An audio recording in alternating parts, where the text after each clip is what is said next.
సీతారాం నాయక్ గారి దగ్గరికి వెళ్తాం. సీతారాం నాయక్ గారు, దీన్ని ఎట్లా అంటే ఈ ఘటనని బీజేపీ నాయకులుగా, మాజీ పార్లమెంట్ సభ్యులుగా, ఒక ప్రొఫెసర్గా ఈ ఘటనని ఎట్లా చూస్తున్నారు? డిబేట్లో పాల్గొంటున్న పెద్దలకి నమస్కారాలు తెలియజేస్తూ, ఇప్పుడు ఇది గిరిజనుల సమస్య. మీరు నలుగురు గిరిజనులను కూర్చోబెట్టి మళ్ళీ అదే వర్గానికి సంబంధించిన వాళ్ళని మీరు మాట్లాడిస్తున్నారు. మీరు గత 3-4 రోజుల నుంచి చూస్తున్నారేమో, ఒక పార్టీ ఏమో, ఒక నాయకుడేమో కొందరిని మహిళలను వాళ్ళని జమ చేసి ఆయన మాట్లాడిస్తున్నాడు. కాంగ్రెస్ పార్టీ ఉన్నారు కనుక వాళ్ళ నాయకులతో వాళ్ళు మాట్లాడుతున్నారు. ఇంకా బీజేపీ ఆ పని ఇంకా స్టార్ట్ చేయలేదేమో, ఇంకా అడగలేదు. వాళ్ళు మమ్మల్ని ఏం అడగలేదు, మేము ఆ వరకు రాలే. ఒక మానవతా దృక్పథంతో మేము ఇచ్చే స్టేట్మెంట్ మేము ఇచ్చాం. అక్కడ ఉండేటువంటి గిరిజన శక్తి వాళ్ళు ఇప్పటికి పోరాడుతున్నారు. కేంద్ర హోంసహాయ మంత్రి మాత్రం బీఆర్ఎస్ బ్యాన్ చేయాలని కామెంట్ చేసినట్టుగా నేను మీడియాలో మాట్లాడినట్టు చూసా. సరే, అది ఆ బీఆర్ఎస్కి ఎందుకు బ్యాన్ చేయాలన్నది ఇప్పుడు ఇంతకుముందు మీరే మాట్లాడింది కదా. బీఆర్ఎస్ పార్టీ ఉన్నటువంటి 10 సంవత్సరాల్లో వాళ్ళు బేడీ లేచినటువంటి సంగతి వాళ్ళు చెప్తున్నారు. అక్కడ మన సైదుల్ రెడ్డి దగ్గర జరిగినటువంటి సంగతి చెప్తున్నారు. ఇది కేవలం కంటి తుడుపు తప్ప మేము నలుగురు కూడా వాళ్ళకి ఇప్పుడు వారికి ఏమి సాయం చేయలేము. మీరు రాసి పెట్టుకోండి. అది కారణం ఏంటంటే కేంద్ర ప్రభుత్వం కానీ రాష్ట్ర ప్రభుత్వం చేసినటువంటి చట్టాలు ఏవైతే ఉన్నాయో, ఈ గిరిజన కమిషన్స్ తుపాకీ వాళ్ళ చేతిలో, తుపాకీ ఏమో వీళ్ళ చేతికి ఇచ్చిర్రు ఓ చైర్మన్ సభ్యులకు.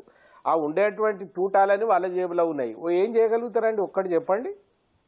ఆడ పెద్దలు రెండోసారి ఇప్పుడు ఎంపీ అయినటువంటి బలరాం నాయక్ గారు ఉన్నారు, మా రామచంద్ర నాయక్ గారు ఉన్నారు, విద్యార్థి నాయకుడు ఉన్నారు. ఏముంది గిరిజనుల చేతిలో? ఏం చేయగలుగుతారు రేపు? అసలు ఆ భూమి ఎవరిది? ఎందుకు ఆ భూమిదికి పోతున్నారు? సమతా చట్టం ఏం చెప్తా ఉంది? నువ్వు ఏజెన్సీ ఏరియాలో ఉండే భూములనే తీసుకునే అధికారం లేదంటే, అక్కడ వాడు 10 ఇక్కడ 8 సంవత్సరాల నుంచి అష్టకష్టం చేసి 4 ఎకరాలు సంపాదించుకుంటే రేవంత్ రెడ్డి గారు ఆ నియోజకవర్గానికి సంబంధించినటువంటి బిడ్డ దాన్ని సామరస్యంగా వాళ్ళు ఆ భూమి ఏమన్నా రాయాలి, అది అవసరం అనుకుంటే అది ఒక ప్రైవేట్ దుకాణం. అది ఫార్మా అనేది ఒక ప్రైవేట్ దుకాణం. ఆ దుకాణం కొరకు నువ్వు ఈ వీళ్ళని మళ్ళీ అందులో గిరిజనుల భూమి, అరే మీ ఉన్నాయి కాదు భయ్, 100 ఎకరాలు ఉన్నాయి, మీ 1000 ఎకరాలు ఉన్నాయి, మీకు లేవు ఆ భూములు? మాకు తెలుసు కదా, మీరు ఆ రోజున ఆ రైతు బంధు తీసుకున్నప్పుడు ఎన్ని ఎకరాల్లో తీసుకుని అందులో పెట్టుకోరాదు. ఎందుకు వద్దన్నప్పుడు? ఇంకోటి కూడా శ్రీనివాస్ గారు, కలెక్టర్ గారికి ఇవాళ అక్కడేదో దాడి జరిగిందంటే కలెక్టర్ దాడి జరగలేదంటున్నారు. ఎందుకు పోలీసులు ఇంట్లోకి పోయి వాళ్ళ మీద చేస్తూ ఉన్నారు? ఎందుకు చేస్తున్నారు? ఇప్పుడు 12 మంది ఎమ్మెల్యేలు ఉన్నారు, అక్కడ 2 ఎంపీలు ఉన్నారు తెలంగాణ నుంచి. మేము సరిపోదా? మేమంతా పోవాలి నాడికి? మాట్లాడండి, నిజంగా ఏం జరిగిందో మాట్లాడండి. ఏం నేషనల్ హైవేనా అది? ఏమన్నా నాగరసున ప్రాజెక్టా నీకు బంజారాలు భూమి ఇవ్వడానికి? ఇవ్వాలంటే తీసుకో.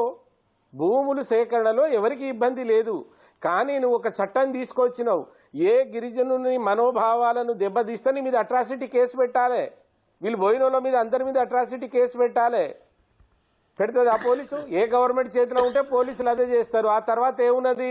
నీతిగా పనిచేసినోడు బయట ఉంటాడు, నీతిగా పనిచేసి ఎవరు అధికారులను తొత్తయిన వాళ్ళందరూ ఉంటే బెయిల్ మీదనే ఉంటాడు, లేకుంటే జైల్లో ఉంటాడు. ఈ రెండే జరుగుతూ ఉన్నాయి, మనం చూస్తూనే ఉన్నావు కదా. అదే జరుగుతుంది. ఏం జరుగుతుంది చెప్పండి? ఇప్పుడు మమ్మల్ని కూర్చోబెట్టి నేను ఎన్ని గంటలకు సర్ది వాగినా వాళ్ళ మహిళలను బట్టి వాళ్ళ ఇండ్లకు పోయి వాని భూమి తీసుకునడమే తప్పు, వాని భూమి అడగడమే తప్పు అంటే నువ్వు వాని మనోభావాలను దెబ్బతీస్తున్నావు. అట్రాసిటీ చట్టం చెబుతుంది, ఏ గిరిజనుని కానీ ఎస్సీది కానీ మనోభావాలను దెబ్బతీస్తే అట్రాసిటీకి నువ్వు ఎందుకు పోయినావు? ఎందుకు బయట చేసుకోలేదు? ఏం లాజిక్ ఏంది? ఎవరికి ఇస్తున్నావు ఆ భూమి? గవర్నమెంట్ తీసుకొని దేనికి ఉపయోగపడుతుంది? గోదావరి నుంచి ఒక కెనాల్ తీసుకున్నావు. సీతారాం నాయక్ గారు, నేనేమంటానంటే పబ్లిక్ హీరింగ్ జరగాలి. పబ్లిక్ హీరింగ్లో వాళ్ళు అపోజ్ చేస్తారు, వాళ్ళు ఇవ్వనంటారు. దాని మీద మీరు అన్నట్టుగా న్యాయస్థానాలని గతంలో కూడా కోర్టులు న్యాయస్థానాలను ఆశ్రయిస్తారు. అసలు ప్రాసెస్ స్టార్ట్ కాల. కలెక్టర్ అక్కడ చేరుకున్నాడు, వాళ్ళ అభిప్రాయాలు తెలుసుకునే ప్రయత్నమే స్టార్ట్ అయింది తప్ప ఇంకా మీకు తెలుసు మీరు పార్లమెంట్లో వన్ మినిట్ నాకు కంక్లూడ్ చేయనివ్వండి.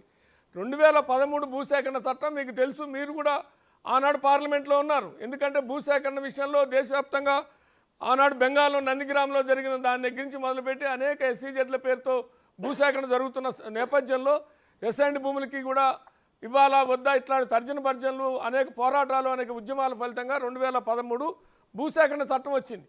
ఆ భూసేకరణ చట్టాన్ని కూడా 2014లో తెలంగాణ రాష్ట్రం ఏర్పడిన తర్వాత ఆ చట్టానికి కూడా సవరణలు తీసుకొచ్చింది నిజమా కాదా, అది అమలు చేయకుండా అడ్డుకున్నారా లేదా ఈ 10 ఏళ్లలో అనేటువంటిది కూడా ఒక చర్చ జరగాల్సిన సందర్భం ఉంది.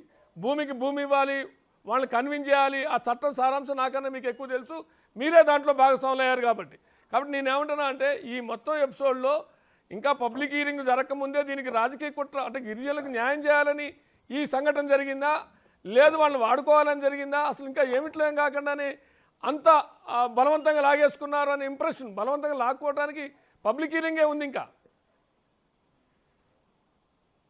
శ్రీనివాస్ గారు మీకు ఒకటి క్లియర్ కావాలి, ఒకసారి ఆ చట్టం చూడండి. చట్టం దేనికి భూ సేకరణ చేయమన్నారు? ఏమైనా నేషనల్ ప్రాజెక్టా, నేషనల్ హైవేనా? అది ఎవరికి ఇస్తున్నావు? ఆ ల్యాండ్ నువ్వు సేకరించినటువంటి ల్యాండ్ ఎవరికి ఇస్తున్నావు? హియరింగ్స్ జరగాలి. ఇప్పుడు అక్కడ ఒకటి ఎలక్ట్రికల్ మనం ఏదైనా విద్యుత్ కేంద్రం పెట్టినామంటే అది దేశం అంతా రాష్ట్రం అంతా ఉపయోగపడుతుంది. దీనివల్ల పెద్దగా ఉపయోగం ఉండదు. దీంట్లో నువ్వు స్లీపింగ్ పార్ట్నర్గా ఉండడానికి ఇటువంటి కొన్ని చట్టాలు తెచ్చుకున్నది తెలుసు. ఆ రోజు కూడా పోరాడినావు. కానీ మన చేతిలో ఏముంటుంది? వాళ్ళు ఏది కావాలంటే అది హుక్ ఆర్ కుక్ సాధించుకుంటారు. ఇప్పుడు అదే జరుగుతుంది. మమ్మల్ని నలుగురిని కూర్చోబెట్టిండ్రు, మేము ఏం చేయగలుగుతాం? రూపాయి సాయం చేయగలుగుతామా? దయచేసి మీరు చెప్పండి. ఆ చట్టాలు వాళ్ళ చేతిలో ఉన్నాయి. అదే చెప్పిన రాజకీయ పార్టీలో ఉన్నారు వెంకటేశ్వర చౌహాన్ లాగా మీరు ఒక రాజకీయ పార్టీలో వ్యవస్థలో ఉన్నారు కాబట్టి రామచంద్ర నాయక్ గారు ఒక పార్టీలో ఉన్నాడు, బలరాం నాయక్ గారు ఒక పార్టీలో ఉన్నారు. మీరు గిరిజనులు అంటే గిరిజనులుగా నేను చూడటంలా, కాకపోతే ఏంటంటే ఆ ఆర్గ్యుమెంట్ వాళ్ళ పెయిన్ మీకు ఉంటుందని చెప్పి మిమ్మల్ని చేశా. శ్రీనివాస్ గారు వాళ్ళనే కూర్చోబెట్టి డిస్కస్ చేస్తే చర్చ కూడా జరగదు, ఈ మాత్రం చర్చ కూడా జరగదు.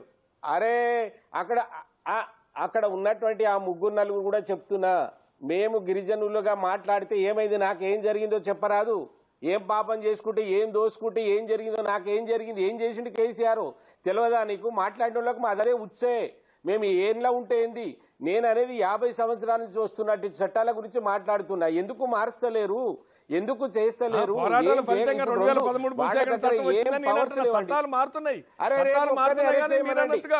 మీరన్నట్టు అది అమల్లో లోపాలంటే చట్టాలు మారలేదంటే 2013 భూసేకరణ చట్టం వచ్చింది కదా. రైట్, ఒకసారి బలరాం నాయక్ గారి దగ్గర పోయి మీ దగ్గరికి వస్తా. బలరాం నాయక్ గారు దేని కొరకు వచ్చిందో ఒకసారి చూడండి, తీసి చూడండి.